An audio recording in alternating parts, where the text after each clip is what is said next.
Gasket அப்படிங்கிற கோயம்புத்தூர் ப்ராடக்ட்டுங்க. இது electrical shock அடிக்குதுன்றதுக்காக கழட்டி வச்சுருக்கோம். இது எப்படி சர்வீஸ் பண்ணுறது, எப்படி ரிப்பேர் பண்ணுறது அப்படிங்கிறத நம்ம சுற்றி யூடியூப் சேனலில் போஸ்ட் பண்ணியிருக்கோம். லைக் பண்ணுங்கள், ஷேர் பண்ணுங்கள், சப்ஸ்கிரைப் பண்ணுங்கள். தொடர்ந்து நம்ம எலக்ட்ரிக்கல் ரிலேட்டடான வீடியோ உங்களை வந்தடையும். 20 லிட்டர் கெப்பாசிட்டி கொண்ட வாட்டர் ஹீட்டரை கழட்டி வச்சுருக்கோம். இது என்ன ஃபால்ட்டு அப்படின்ட்டு நம்ம இந்த பாட்டம் கவர் ஓப்பன் பண்ணி செக் பண்ணிடலாம். பாட்டம் கவர் ஓப்பன் பண்ணிட்டோம். பாட்டம் கவர் ஓப்பன் பண்ணிவிட்டு எலமெண்ட் என்ன கண்டிஷன் இருக்குது அப்படிங்கிறத இப்போ செக் பண்ணிடலாம். எலமெண்ட்டை ஓப்பன் பண்ணிடலாம். இந்த எலமெண்ட் நகராமல் இருக்காக ஒரு ஸ்டாப்பர் கொடுத்துருக்காங்க. அந்த ஸ்டாப்பர் ரிமூவ் பண்ணிடலாம்.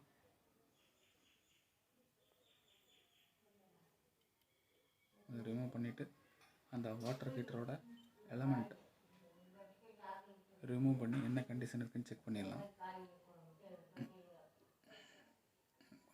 கொஞ்சம் டைட்டாக இருக்குது.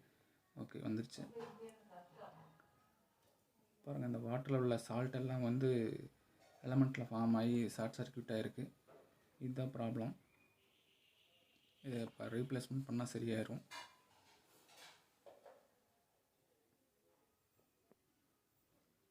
இதனோட இன்லெட் பைப், அவுட்லெட் பைப் ரெண்டையும் ரிமூவ் பண்ணிவிட்டு அதையும் க்ளீன் பண்ணி போடணும். அதுலேயும் பார்த்திங்கன்னா சால்ட் கண்டென்ட் இருக்குது. அதையும் க்ளீன் பண்ண வேண்டியிருக்கும். அதுபோக நம்ம அந்த ட்ரம்முக்குள்ளே என்ன கண்டிஷன் இருக்குது அப்படின்னு செக் பண்ணிடலாம். ட்ரம்முக்குள்ளே பார்த்திங்கன்னா சால்ட் கண்டென்ட், அந்த கார்பரேஷன் வர்ற வாட்டரில் இருக்கிற சால்ட் எல்லாம் வந்து ஃபார்ம் ஆகிருக்கு. அதுதான் பாருங்கள், இந்த மாதிரி இருக்குது. இதை ஃபுல்லாக க்ளீன் பண்ணணும். க்ளீன் பண்ணிவிட்டு உள்ளே இருக்கிற சால்ட் கண்டென்ட்லாம் எடுத்து வெளியே போட்டுடணும். பாருங்கள் எவ்வளோ இருக்குது. இது எல்லாமே சுத்தமாக க்ளீன் பண்ணிடலாம். க்ளீன் பண்ண பின்னாடி பார்த்திங்கன்னா இந்த சால்ட்டு பாருங்கள், கிட்டத்தட்ட ஒரு 5 கிலோ பக்கம் இருக்கும் போல் இருக்குது. இது எல்லாமே வந்து கார்பரேஷன் வர வாட்டரில் வர சால்ட் கண்டென்ட் தான் இந்த மாதிரி ஃபார்ம் ஆகிருக்கு. ஹீட்டர் எலமெண்ட் என்ன கண்டிஷனில் இருக்குன்ட்டு நம்மகிட்ட இருக்கிற டெஸ்ட்லாம் மூலிமா செக் பண்ணிடலாம். கண்டினியூட்டி இருக்குது. இப்போ இதை கண்டினியூட்டி செக் பண்ணிடலாம். கண்டினியூட்டி பார்த்திங்கன்னா கண்டினியூட்டி இருக்குது. ஷார்ட் சர்க்யூட் செக் பண்ணும்போது ஷார்ட் சர்க்யூட் இருக்குது. இது எலமெண்ட் வந்து புதுசாக தான் மாற்றணும். இந்த மாதிரி ஷார்ட் சர்க்யூட் வரக்கூடாது. வந்துச்சுன்னா நமக்கு எலக்ட்ரிக்கல் ஷாக் வரும். நம்ம திறந்துற பைப்பு, அந்த வாட்டர் ஹீட்டரோட பாடி தொட்டோம்னா எலக்ட்ரிக்கல் ஷாக் வரும். இந்த மாதிரி இருக்கக்கூடாது. புது எலமெண்ட் மாற்ற வேண்டியது தான்.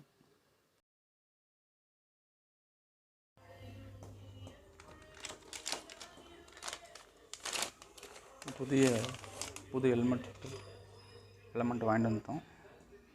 இது கண்டினியூட்டி செக் பண்ணிவிட்டு பாடி ஷார்ட் இருக்கான்னு செக் பண்ணிடலாம்.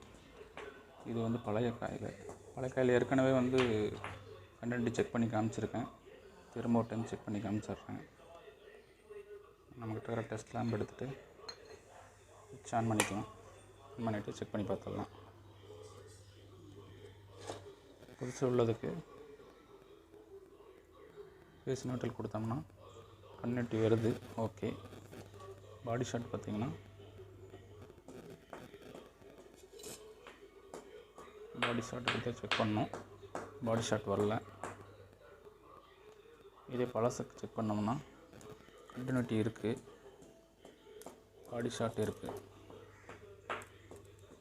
இந்த மாதிரி இருக்கக்கூடாது. இதுதான் நம்ம எலமெண்ட் செக் பண்ணக்கூடிய மெத்தேடு. இப்படி செக் பண்ணி தான் எலமெண்ட் பாடி ஷாட் இருக்கா இல்லையான்ட்டு செக் பண்ணணும். கண்டென்ட்டு செக் பண்ணணும். இந்த சால்ட் கண்டென்ட் இந்த ரிமூவரை யூஸ் பண்ணி அந்த பைப்லைன்ஸ் உள்ள சால்ட்டெல்லாம் எப்படி ரிமூவ் பண்ணுறது அப்படிங்கிறத இந்த வீடியோவில் பார்த்துடலாம். இந்த மாதிரி ஒரு பக்கெட் எடுத்துகிட்டு அந்த பக்கெட்டில் தண்ணி ஃபில் பண்ணிவிட்டு நம்ம இன்லெட் பைப், அவுட்லெட் பைப் அதில் இன்செர்ட் பண்ணிவிட்டு இந்த பவுடரை கொட்டி நல்லா ஊற வச்சிடணும். கிட்டத்தட்ட ஒரு 12 மணி நேரம் பக்கம் ஊற வச்சுட்டு நம்ம அந்த சால்ட் கண்டென்ட் பிளாக் எல்லாம் வந்து ஓப்பன் ஆயிரும். நம்ம வாட்டர் ஹீட்டருக்கு பைப்லைன் யூஸ் பண்ணிக்கலாம். இந்த மாதிரி ஒரு 12 ஹவர் ஊற வச்சிடலாம்.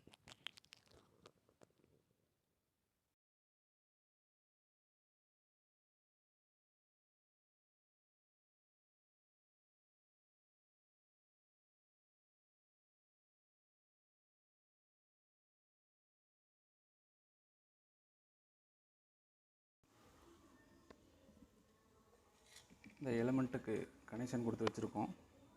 கனெக்ஷன் கொடுத்துட்டு நம்ம கீழே வச்சுட்டு இந்த எலிமெண்ட்டு ஹீட் ஆகுதா, இந்த டெம்பரேச்சர் கட் ஆகுதா, இந்த இண்டிகேட்டர் வந்து கட் ஆகுதான்னு செக் பண்ணிடலாம். அதுக்கு நம்ம கீழே அப்படிங்கிற மாதிரி ஒரு பக்கெட்டு தண்ணி எடுத்துருக்கோம். எடுத்துகிட்டு இதுக்கு உள்ளே இன்செர்ட் பண்ணிடலாம்.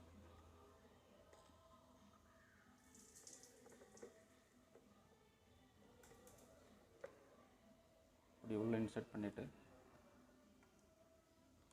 இண்டிகேட்டர் கட் ஆகுதா இல்லையாட்டி இங்கே கீழே வச்சு செக் பண்ணிடலாம். ஏன்னா மேலே வச்சு மாட்டும்போது கொஞ்சம் சிரமமாக இருக்கும். மறுபடியும் ஏதோ ப்ராப்ளம்னா திரும்ப ஒரு டைம் கழட்டுற மாதிரி இருக்கும். இப்போ கனெக்ஷன் கொடுத்து ஹீட் எந்த அளவுக்கு ஆகுதுன்னு செக் பண்ணிடலாம்.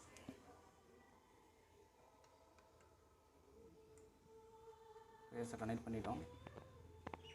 இது நியூட்ரல்.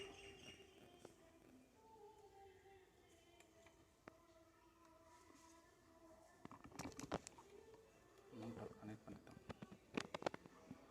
சுவிட்ச் ஆன் பண்ணிடலாம். இண்டிகேட்டர் ஆன் ஆகுதா?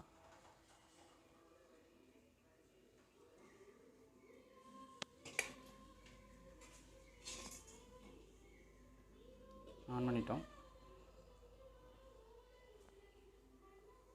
இண்டிகேட்டர் க்ளோ ஆகுது.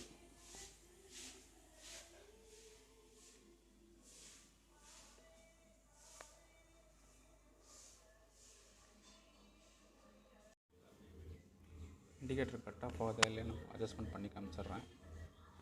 அட்ஜஸ்ட்மெண்ட் வச்சுட்டு இண்டிகேட்டர் க்ளோ ஆகுது.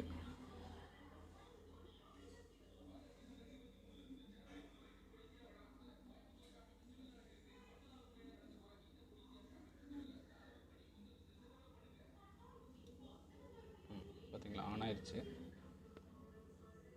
இப்போ இந்த ஸ்டேஜில் தான் வந்து நம்ம இண்டிகேட்டரு க்ளோ ஆகுது, தெரியுதுங்களா? இப்போ அப்படி மறுபடியும் திரும்ப அட்ஜஸ்ட்மெண்ட் பண்ணோம்னா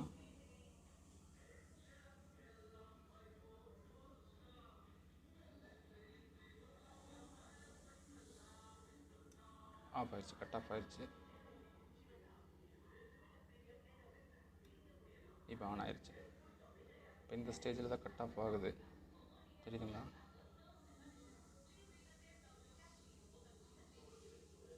இப்போ க்ளோ ஆகிட்டுருக்கு. ஆஃப் ஆயிடுச்சு. திரும்ப நம்ம வேணுங்கிறதுக்காக அட்ஜஸ்ட்மெண்ட் பண்ணிக்கிறோம். க்ளோ ஆயிடுச்சு. 55 டிகிரியில் கட் ஆஃப் ஆகுது.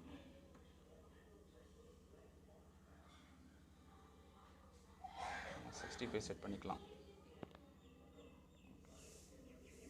அது இங்கே பாருங்கள், தண்ணி கொதிச்சு ஆவியார தெரியுதா?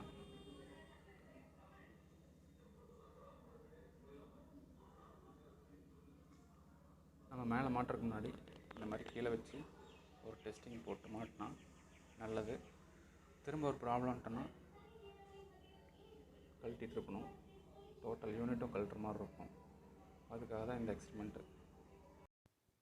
இந்த வாலில் ஃபிட் பண்ணிட்டோம். ஃபிட் பண்ணிவிட்டு நம்ம எலக்ட்ரிக்கல் ஷாக் வருதா அப்படின்ட்டு ஆன் பண்ணி செக் பண்ணிடலாம். ஆன் பண்ணிட்டோம். வாட்டர் ஹீட்டர் ஆன் ஆயிடுச்சு. இண்டிகேட்டர் வச்சு பார்க்கும்போது எலக்ட்ரிக்கல் ஷாக் எதுவும் வரல. பைப்லைன் ஆஃப் பண்ணி பார்க்கும்போது அதுலேயும் எலக்ட்ரிக்கல் ஷாக் வரல. இப்போ நம்ம ரெகுலராக யூஸ் பண்ணுற மாதிரி யூஸ் பண்ணி